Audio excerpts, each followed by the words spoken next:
last week nung tayo po ay nasa top 6, meron po bang na-excite o yung iba ay narugtog, yan, na masyadong naging emotional, ano? Yan po yung naramdaman natin nung ating na-receive yung power of the Holy Spirit. Ano po? So, ngayon po ang ating pong tatalakayin ay ang growing in the Spirit. Ano po? Alam nyo kapatid, wala pong problema o walang karamdaman o suligan natin ang makakapigil sa atin para magpatuloy. Amen po ba mga kapatid? Yan. Para lumago, syempre. Yung po ang keyword natin ngayon, paglago. Growing. Paglago. Ayan. So, bali, di ba pag tayo ay may alagang halaman, ay inaalagaan natin ito with utmost care, di ba? Dinidiligan natin para siya ay lumago. Sino po ba dito yung mga may alagang halaman sa inyong tahanan? Siguro naman halos lahat may alaga. Ano po? So yun po, ano? Pagka nalalanta yung halaman natin, tayo ay nalulungkot. So, gagawin natin, didiligan natin, lalagyan natin ng mga pataba, o kung ano man para lumago siya. Di ba? Ganon din po tayo sa ating mga sarili. Yung pag-accept natin ng Holy Spirit sa ating mga sarili, na dapat ay lagi rin po nating didiligan o ibibigyan po natin ng ating mga sarili ng mga bagay na kalma kung paano natin mapapalago yung ating Holy Spirit sa ating mga sarili. Ano po? So, yun po.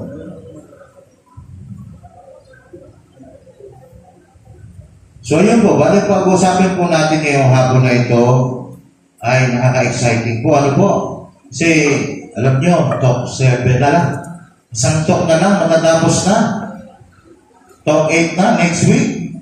So, ngayon pa lang po ay binabati ko na po kayo. Ano po?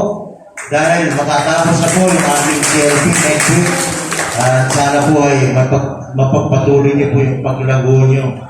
Ano po? Bilang isang CFC. Ano po? Yan. Ayan. Pagkatapos ito ay isang talk na lang po ang ating gagawin. Ano po? At tayo po ay magiging focus for Christ na. Pero ngayon ay kiniklaim ko na.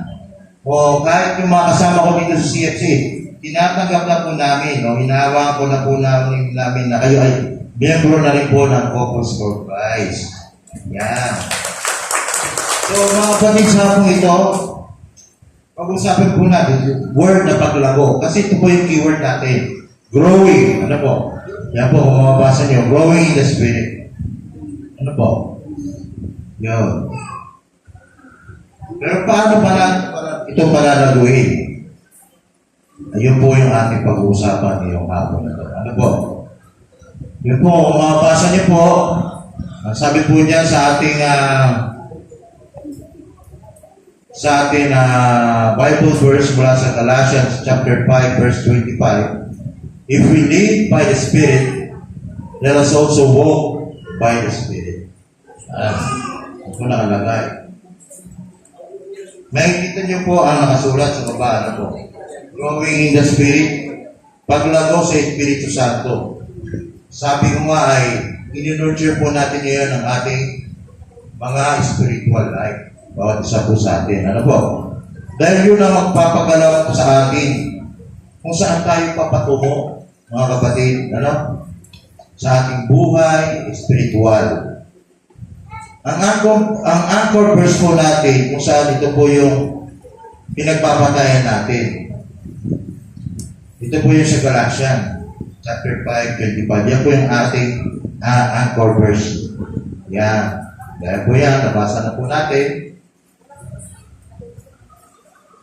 Sa Tagalog, kung itatagalog ko po yung ating anchor verse, ang sabi po diyan, kung tayo'y nangabubuhay sa Espiritu ay magagsilakan din tayo sa Espiritu. Yun po ang sa Tagalog niya. Tayo dapat ay mamuhay din sa Espiritu Santo. Mga kapatid, nakahanda na ba kayo na lumago sa Espiritu Santo? Ano po ang sagot niyo? Yan, very good. Amen. Yan, nakakatuwa, no? Mamaya po ay isi-share ko po rin sa inyo na yung ating mayroon po tayo mga share dito, no? Nag-share din po sila kung paano po sila lumago sa magitan ng Espiritu Santo. Paano po gumalaw sa kanilang Holy Spirit. Yan. Yan. Kaya punta na po tayo sa The Hub of Life. Yan. The Hub of Life. So mga kapatid, may mga hub po ba kayo mga papel dyan at ballpen? Yan. Kahit ang isang kopo na lang po ay isang papel at isang ballpen. Yan. Yan. Pansamantala po ay magiging mga artist tayo. Ano po? Mabasa po natin sa screen na salitang The Hub of Life. Ano ba yung hub na yan? Hub ng ating buhay. Inanda po natin yung ating mga typewriting paper at panulat. Drawing po natin ng isang malaking bilog, mga kapatid, sa ating typewriting paper. Sakupin na po natin yung kabuuan niya. Isang malaking bilog po ang gawin natin. Ano po?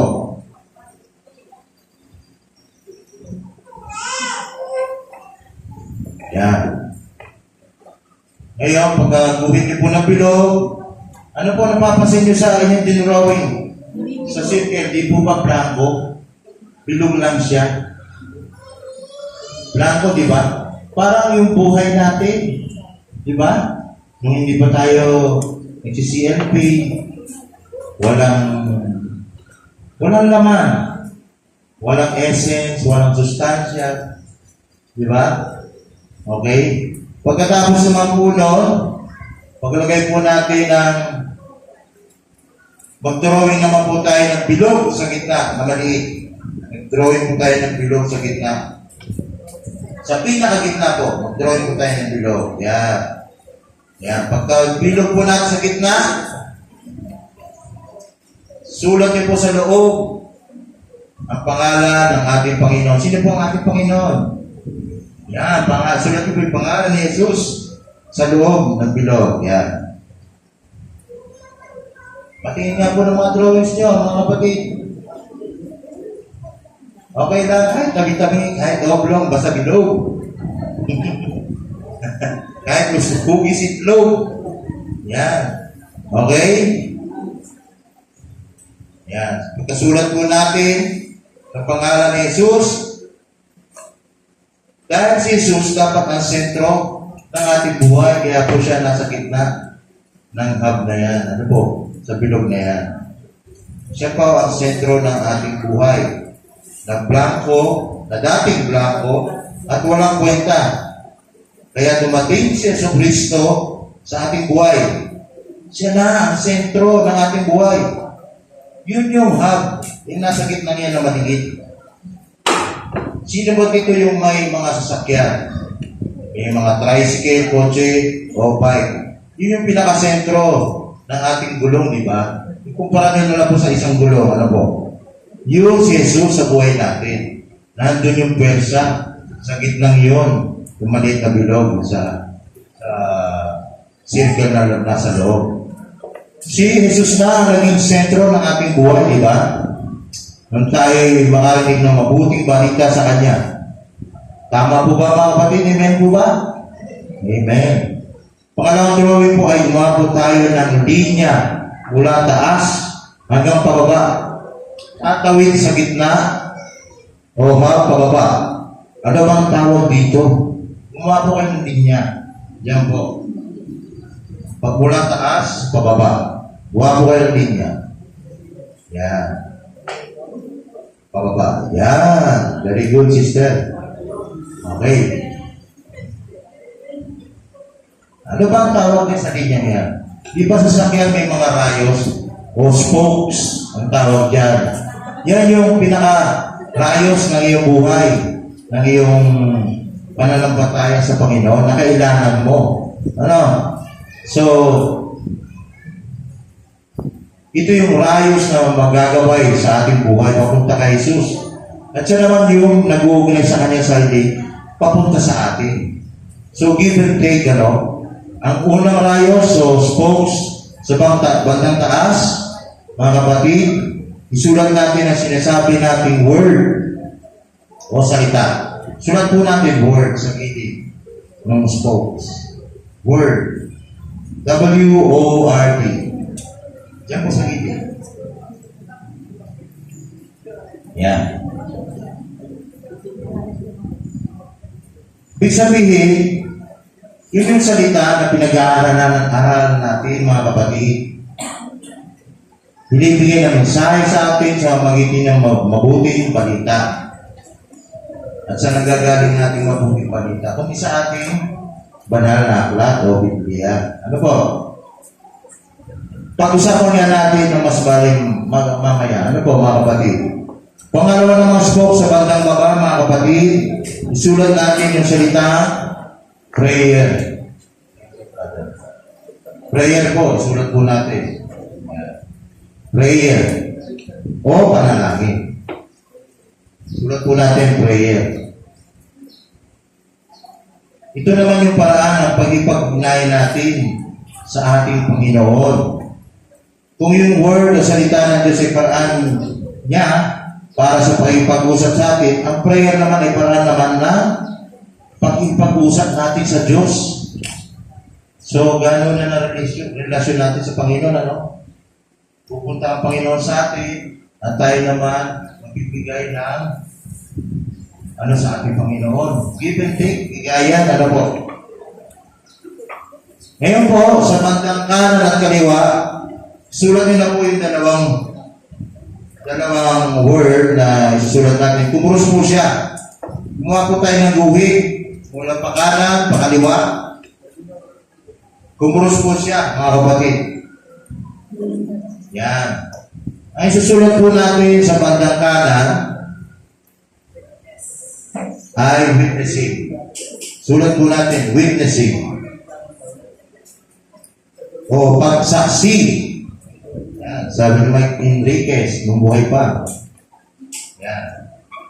O witnessing. Yung pangalawa, dun sa kabila, sa kaliwa naman po, ay lagay natin ay, sa bandang kaliwa po ay fellowship. Yan. Yan. Ano ba yung witnessing at fellowship? Witnessing yun yung paglingkod natin at naging saksi tayo sa mga mensahe ng Panginoon habang tumatakbo yung ating programa ng Crystal Life Program. Hanggang sa kasalukuyan ng mga kapatid.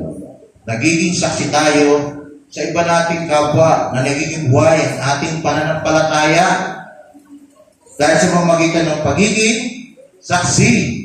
Yan. Pagiging saksi natin sa salita ng Diyos sa pamamagitan ng pagsasabuhay ng kanyang salita. Yan. Isasabuhay, hindi sinasabi lamang, mga kapatid. Hindi yung iniisip lamang, kundi isinasabuhay. Yung po importante. Witnessing or service, yun na yun. Okay. Sa pamamagitan ng pagsaserve, iyong lakas at kakayahan sa ibang tao para tumulay ang biyaya ng Diyos mula papunta sa atin. At ibabahagi naman natin sa iba. Okay? Yung pang-apat na rayos, mga kapatid, ay fellowship. Yun nasa kaliwa. Ano po? Aba, ito yata yung pinakamasahaba, fellowship. Ano? May inuman ba niya, party-party, gano'n ba yan? Ay hindi po, mga kapatid. Hindi lang po ito socialization, mga kapatid. Hindi lamang ito pakipagsaya. May inuman ba dyan? Pagpa-party, yun ba gano'n? Hindi, mga kapatid, ano? Kasama yun sa pakipagpelos ay yung ugnayan sa isa't isa. Yun yung importante. Magkaroon ng ugnayan sa isa't isa, kayong grupo nyo at yung grupo na iba na nasa katapos na. Magkaroon po kayo ng magandang ugnayan. Ano po? Para tayo ay sabay-sabay na lumago. Yan. At mapalapit sa Diyos. Yung pinaka-importante po, ano? Naniniwala ba kayo na exciting pa rin na maglingkod sa Diyos? Tingnan nyo nga yung mga kapatid natin sa paligid yan. Yung mga kasama natin, mga apostol Christ. Nakikita mga yan, no? Kala mo mga walang problema, no? Yan. Pero may mga problema pa rin po yan dumarating sa kanilang buhay. At suliranin. Pero alam namin na nandyan ang Panginoon para tayo ay tulungan. Okay, last po. Yung pang-lima, meron pa akong pang-lima. Ayan. Pahala na kayo, saan nilagay pang-lima? Ayan. Last po mga kapatid, Orayos bilang mga Katolik, ang pinakamalaga ay sacrament. Ayan. Sino pa po sa inyo mga kapatid ang nakakaalam ng mga sacraments natin? Okay? Sino po nakakaalam ng sacrament ng simbahan Katoliko? Ito yung binigay, ito yung pinagkaloob sa atin ng Panginoon para mapalapit sa Kanya kung tayo ay napapalayo sa Kanya. Tayo ay magbabalik loob sa Kanya. Maging kaisa pa muli niya kung tayo ay tumatalikod sa Kanya. At ito yung konkretong pagbibigay sa atin ng inang simbahan, ng mga sakramento, ng mga gabay, ng mga biyaya. Doon, papadaluin ng Panginoon ang biyaya na gamitin niya para tayo ay ma-bless tayo lahat. Okay? Amen? Diba, sacrament, ano-ano nga ba ang sacraments na yan? Okay, discuss po natin ito may ano po, ng mas malalim. Dahil importante po ito. So, ayan mga kapatid, yung mga tools para tayo ay lumago sa Espiritu Santo. Yan. Pagpakan po natin ang ating Panginoon. Yan. Yan. Discussion po natin yung outer rim. Yan po yung nasa labas. Yan. Ito po yung outer rim. Yan po yung ating outer rim. Yan. Ano ba yung outer rim na yan? Sabi po dito, this is the part of the wheel that meets the road. Yan po nakasulat dyan. And this represents daily Christian life. Parang gulong po yan ng buhay natin. Ano po? Ito yung part ng gulong na lumalapat sa lupa. Ito yung part ng Christian life. Yung araw-araw natin pumuhay. Ito yung tumatakbo sa lupa. Ito tayo. Yung outer rim. Ito tayo mga kapatid. Yung outer rim tayo po yan. Pangalawa yung hub. Yung nasa gitnang proportion. Ano po? Yan po sa mga drawing nyo. Makikita nyo po yung hub. This is the wheel from when the power emanates to the rim. It holds the wheel together. Dito nagmumula yung biyaya. Dito nagmumula yung gabay at patnubay. Sino gabay? Sino ba yung nasa gitna? Jesus. Yeah, very good mga kapatid. Yan po si Jesus. Diyan nagagaling yung force, yung gabay, biyaya, lahat. Diyan po nagagaling. Hindi po iikot ang gulong kung wala po yung nasa gitnang yan. Tandaan niyo po. Ano po?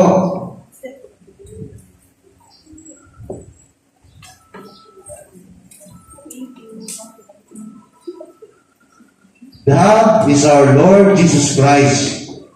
Di ba siya yung nasa sentro ng ating buhay dahil siya ang tagapagbigay lakas ng goodness, tagapagbigay ng biyaya, tagapagbigay ng lahat sa atin. The hub holds the wheel together. Siya yung nagbibigay lakas sa tao, sa Panginoon, para tayo ay makagulong, makalakbay pa tayo sa ating buhay. Amen po ba mga kapatid? Ayan. The spokes, yun yung lima na diniscuss natin mga kapatid. Yan. Yung mga spokes na yan. Ano po? Yan po yung diniscuss natin. It's transmit the power from the hub to the rim. Yan. It transmit the power from the hub to the rim. Ito yung tulayan o daliwian ng enerhiya, ng biyaya, ng gabay, ng pagmamahal, ng pag-ibig, ng pag-asa ng Diyos. Dito tumutuloy papunta sa atin, galing sa Panginoon. Kay Jesus, yung kanyang gabay. pananampalataya, pagmamahal papunta sa atin. The spokes are the means of our life in contact with Christ. Yun yung pinaka-ugnayan, di ba, mga kapatid? Nakikita nyo naman sa drawing. Patuloy ang lakas ng ang ating pakikipag-ugnayan sa Diyos so that our lives can be transformed by His power and direction. Dahil dito, kukuha ng direksyon yung magkakabay sa atin kung saan tayo papunta, kung saan tayo papatungo. Dahil di tayo dadalhin ng Panginoon sa mga lugar o pagkakataon na tayo ay mapapahamak. Ang lahat ng kagustuhan ng Diyos o ng Panginoon sa atin ay tayo maging mabuti, maging straight, tandaan po natin to, maging maayos. Dahil sa Kanya nagmula yung pangako na hindi niya tayo pababayaan. Hindi niya tayo pababayaan. Ulitin natin yung mga spokes na yan. Ano nga ba yung 5 na yan? Unang dinawin natin ay yung word. Di po ba? Ano ba yung word na yan? Yan yung sabi ko kanina na salita ng Diyos na pinapakilala sa atin, na pinapakilala sa atin sa araw-araw. Araw-araw tayong basa ng Biblia. Ano po? Nagbabasa ba tayo ng Bible, ng ating reliyon? Baka naman ibang binabasa natin. Alam na ng mga brothers yan, yung iba, ano? Yung mga dapat na, hindi dapat basahin, huwag na ho natin basahin. Ano po? So yun po yung mga pinagtutuunan ng pansin, yung salita ng Diyos o ng Bible. Okay, sa bandang baba, yung prayer. Ano ba lang laman ng prayer mo? Ano ba yung pinagdarasal mo? Gaano ka ba kahaba o katagal magdasal? Ang pagdadasal mo ba ay mula sa puso o mula lamang sa nguso? Iba yan mga kapatid ha? Mula sa puso o mula sa nguso? Yung pangatlo ay witnessing. Yan. Pagsaksi. Yung ating pong pagiging saksi sa kabutihan ng Panginoon. Ito ba ay ating itinutulay ang ating pong biyaya, kagandahan mula sa natanggap natin sa Diyos? Itinutulay ba natin ito sa ating kapwa? Napaka-importante pa ng word ito. Itinutuloy ba natin yung mga natanggap natin biyaya sa ating kapwa? Napaka-importante po ano? Yan. Dapat itinutuloy natin ito sa ating kapwa. Lalo na sa mga nangangailangan. Ano po? Yan.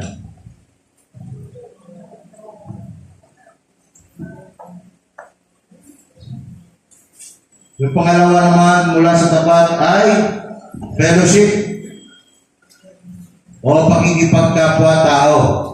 Tayo ba'y nagipag-usap para lumago o tayo ba'y nagipag-usap para lang mag-chismis?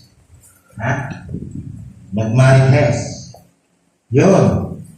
May maray po ba? Meron ba?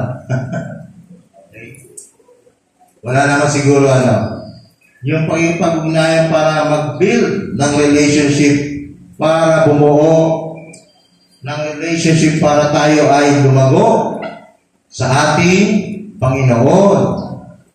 At syempre, yung sinasabi natin, sacrament.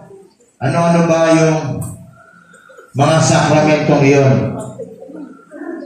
Tanong mga kapatid, ilan ba yung sacrament na ating inang simbahan? Sino po nakakaalam? Ha? Okay. Thank you po, sister. Ang sakramento ay mahalaga po sa ating mga Katoliko. Meron po bang hindi Katoliko dito sa inyo? Siguro naman na tayo ay Katoliko. Ano po? Yan.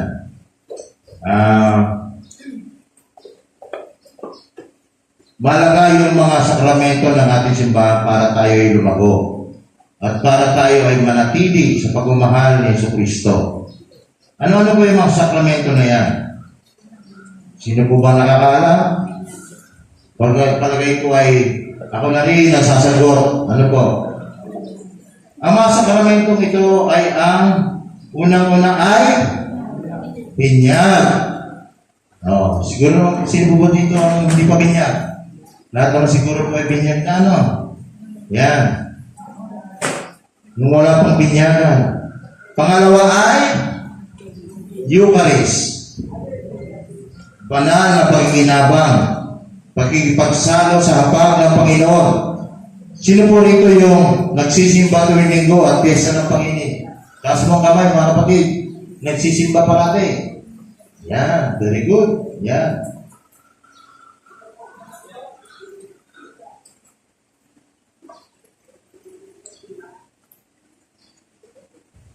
Yung Eucharist po, yun ang banal na misa. Susunod po ay compil or confirmation. Anong grade po ba kinukumpila ng ating mga anak? 5 and 6 na po. Salamat po, sister. Yan. Alam, mga, yan po. Ang pagkukumpila na po. Yan po. Confirmation. At yung pang-apat, yung pinakamalaga, ito po yung ginagawa ninyo bago mag-toxic. Nakipag-usap kayo sa pari, sa ating kurabat, ginawa natin, ay, ang ginawa niyo po? Confession. Yan, kumpisal. Di ba yung reconciliation? Kailangan po natin makipag-ugnayan muli sa ating Panginoon. Okay?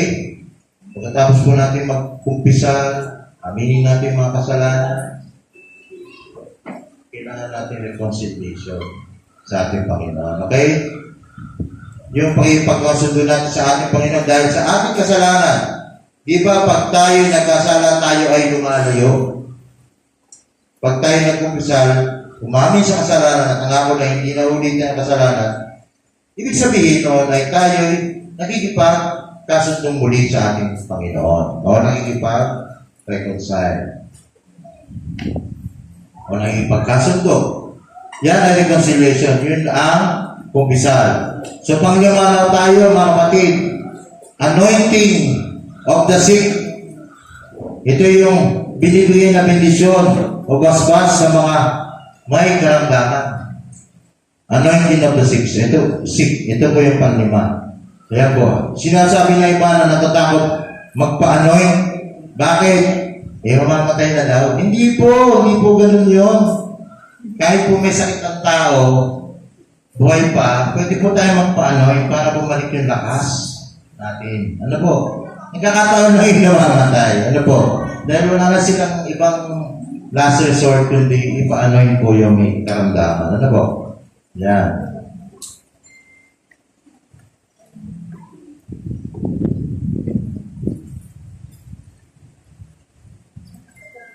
Yan, sabi nga dito, para maramdaman natin yung physical touch ng ating Panginoong Jesucristo, kaya tayo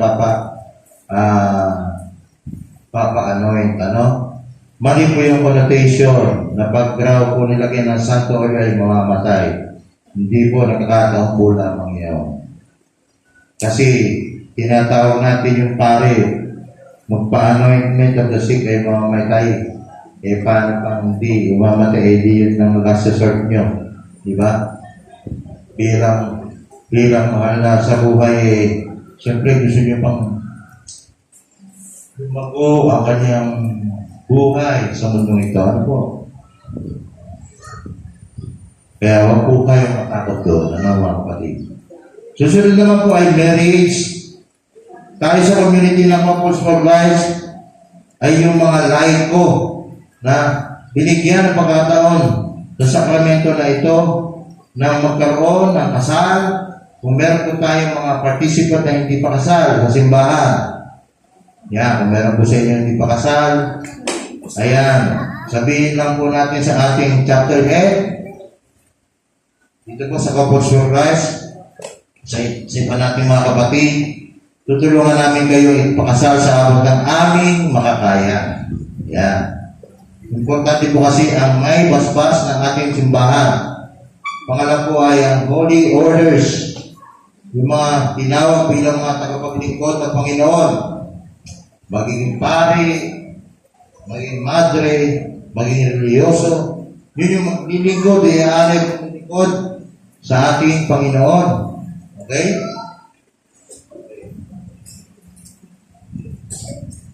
Next slide po.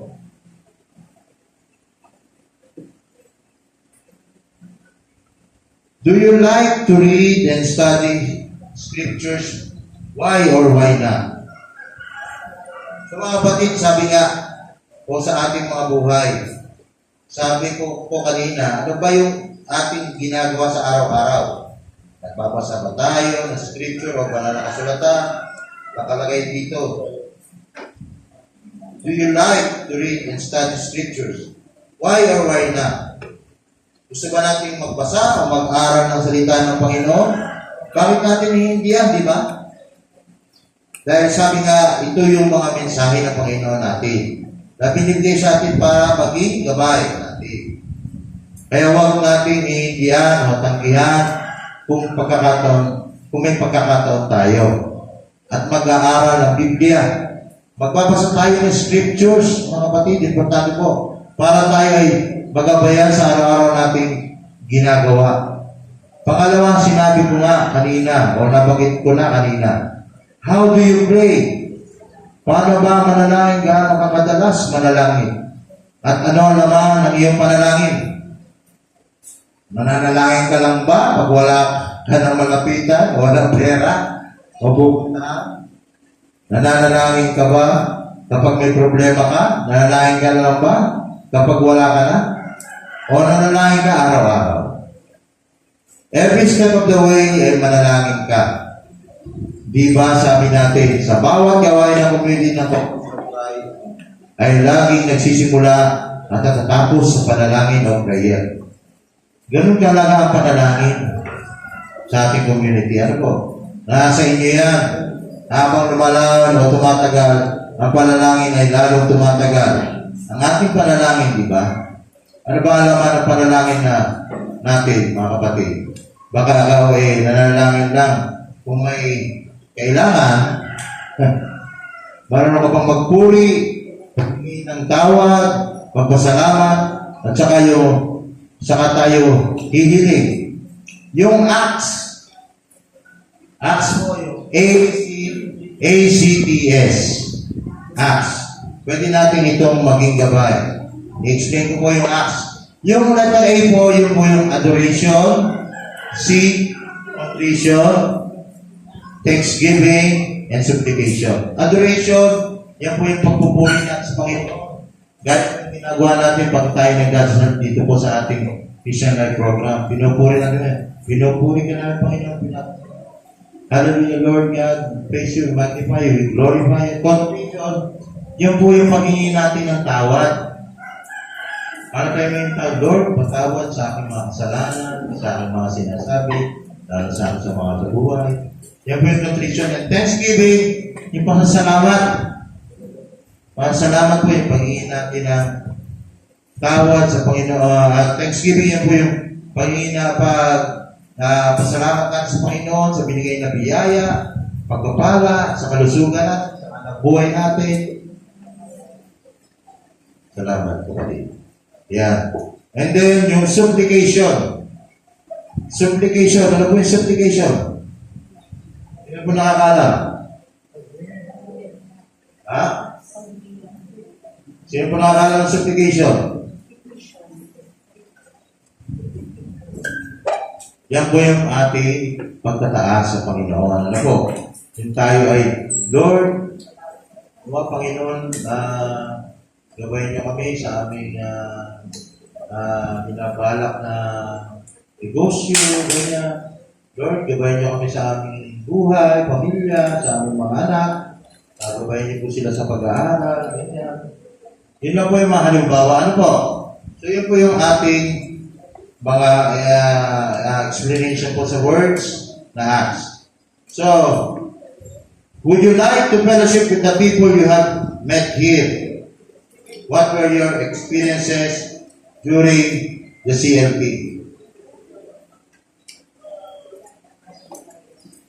Gusto mo ba makisama sa mga tao na nakilala niyo dito po? Sa sa ating CLP? What were your experiences during the CLP? Ano ba yung ito? Yung mga tanong na sasagutin natin sa ating pagninilay. Ano nga ba yung mga experience mo? Yung naramdaman mo ang Panginoon during CLP? Ano ka lalago? Yun yung pag-exercise ng pag-ipag-ulayan sa iba. Huwag kayong mag-alala mga kapatid dahil mag-fulfill natin sa iba, sa ibang pagkakataon ang mga yan. Yan. Would you like to share Christ with others? Yun, sabi dito, no? Gusto mo bang ibahagi si Kristo sa iba? Kagaya po ng ginagawa natin ngayon sa ating CLP? Ano po sagot nyo, mga kapatid? Yes, thank you. Dahil sa community na Couples for Christ ay bahagi namin sa inyo, kuna ba yung nararamdaman namin sa buhay namin kasama si Kristo? Yan.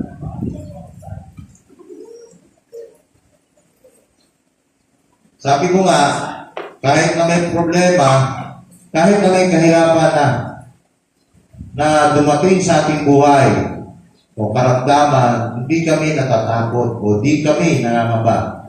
Dahil alam natin na kasama natin si Kristo. Gusto mo ba na ibahagi sa iba? Siyempre, di ba? Would you like your life to be directed by Christ and powered by the Holy Spirit? Sabi nga, gusto mo ba raw na pagabayan ka ni Jesus sa iyong buhay na binibigyan ng kalakasan na galing sa Holy Spirit? Siyempre, gusto. Gusto mo ba nakasama si Kristo sa buhay mo? Yes. Gusto mo ba na maging witness ka sa kabutihan ni Kristo sa buhay natin? Gusto mo ba na ibahagi si Kristo o gusto mo ba maramdaman si Kristo sa buhay mo dahil mahal na mahal mo siya? Gusto mo ba na idirekta o palakasin ka o bigyan ng biyaya ng Holy Spirit? Siyempre. Sabi nga, we need to grow by making use of the tools provided by God. And we need to encouragement from a community of like-minded believers. Yan. Kailangan daw ay isang page lang tayo. Like-minded. Ano po? Kailangan natin lumago at gamitin yung mga tools. Yung nabanggit ko pong tools kanina, yung drawing yung 5 tools na yan na binigay ng Diyos sa atin. Kailangan natin yung sama-samang gumagawa ng katulad ng gawain dito para tayo ay lalong lumago. Kasama natin yung mga like-minded. We are at the same page. Tayo nagkakaisa. Mahalaga na kasama natin yan para tayo ay lumago kasama si Kristo. Amen po ba mga kapatid? Yeah.